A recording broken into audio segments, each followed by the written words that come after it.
Hello students, as you know our first term syllabus has completed. Now we are going to start second term syllabus.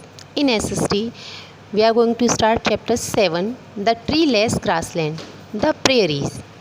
Treeless grassland का meaning है पेड़ रहित घास के मैदान, जहाँ पर पेड़ ना हो और यदि हो तो बहुत कम हो और घास के ही मैदान हो। Grassland are windy and partly dry seas of grass.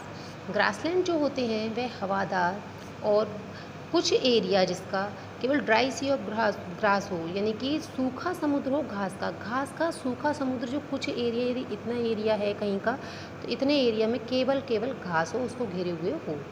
In many areas they separate forest from desert. बहुत सारे एरियाज़ में है जो फॉरेस्ट होते हैं वह डेजर्ट से सेपरेट हो जाते हैं। There are very few trees and shrubs in grassland.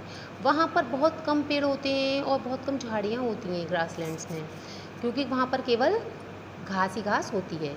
Some part of the world experience an extreme type of climate. और बहुत से जो जगह होती हैं जो वहाँ पर केवल एक बहुत विशेष प्रकार की जलवायु का वह अनुभव करते हैं। वहाँ पर विशेष प्रकार की जलवायु होती है। वो कैसे? Here are the summers are hot and the winter are cold. जहाँ पर कि सर्दियों में यदि सर्दी पड़ती है तो बहुत ज़्यादा पड़ती है और गर्मी भी बहुत ज़्यादा पड़ती है। जैसे हमारे इंडिया है, इंडिया में गर्मी यदि पड़ रही है, हम ऐसा है कि हम उसे टॉलरेट कर पाते हैं, सहन कर पाते हैं। गर्मी और सर्दी भी ऐसी पड़ती है। The rainfall is limited and only grass can grow in these reason.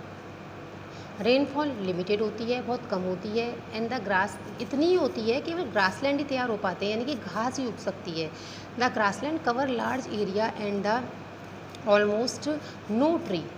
वो घास इस वो जो बारिश होती है वो घास उगने के लिए अनुकूल होती है। वहाँ पर घास आराम से उग सकती है। और ऐसा नहीं है कि घास बहुत छोटी छोटी हुई है, घास बहुत लंबी लंबी तक हो जाती है। इतनी लंबी हो जाती है कि जितना कि हम लोगों की हाइट होती है पूरी 5 फुट 8 इंच 6 इंच 7 इंच या 7 फुट तक, इतनी लंबी तक वो घास हो जाती है। Half way between the equator and pole is the temperate zone. जो इक्वेटर है, इक्वेटर के ऊपर और नीचे का जो एरिया होता है, टेम्परेट जोन क्या होते हैं? टेम्परेट जोन ये हमारी अर्थ है, अर्थ में यह है इक्वेटर है। Equator is the line passing through the centre of the earth. जो अर्थ के बिल्कुल सेंटर से होकर निकलती है वह इक्वेटर कहलाती है।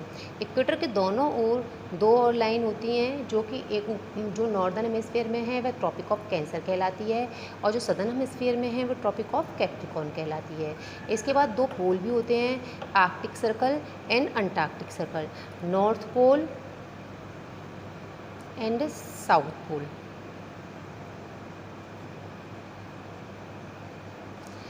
इसमें जो एरिया इक्वेटर से आगे जाके और आर्कटिक सर्कल से पहले है और topic of cancer and Arctic circle के बीच का जो एरिया होता है वह टेम्परेट जोन कहलाता है।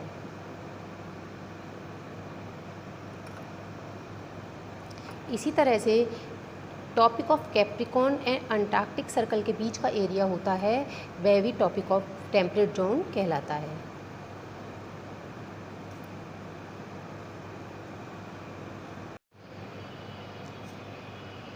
The region is covered by a stretch of grassland. इस रीजन में चारों ओर घास ही घास होती है, फैली रहती है। Located and climate with hot summer and harsh winter.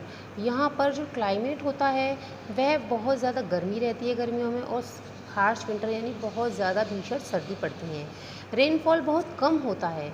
Such temperate grassland are found in many countries in the world. ये ऐसे ग्रासलैंड वर्ल्ड में बहुत सारे कंट्रीज़ में पाए जाते हैं और इनको अलग अलग नामों से जाना जाता है, जैसे downs in Australia, steppes in Eurasia, veld in Africa, pampas in South America, prairies in North America.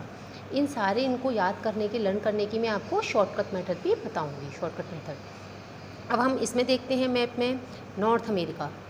Prairies कहाँ पर होंगे? नॉर्थ अमेरिका में। इसके बाद है साउथ अमेरिका में हमें क्या बताया हुआ है? Pampas, pampas in South America. Africa में क्या बताया है? वेल्ड बताया हुआ है, weld in Africa. And Europe और एशिया के बीच में जो जाती है जगह उसे यूरेशिया कहते हैं, जो कि इन दोनों के बीच का जॉइंट है। वहाँ पर होता है यूरेशिया और यहाँ पर मिलते हैं स्टेपीज़। इसके अलावा ऑस्ट्रेलिया में होते हैं downs in Australia, steppes in Eurasia, prairies in North America, pampas in South America and veld in Africa. Next है the vast treeless grassland of North America which lie in the interior of the United State of America and Canada are called prairies. हम जब इस chapter में जो पढ़ेंगे हम ये north America में जो हैं उनको पढ़ेंगे जो कि प्रेरीज कहलाते हैं। यह नॉर्थ अमेरिका प्रेरीज के बारे में पढ़ेंगे अपने नेक्स्ट वीडियो में। Okay, thank you.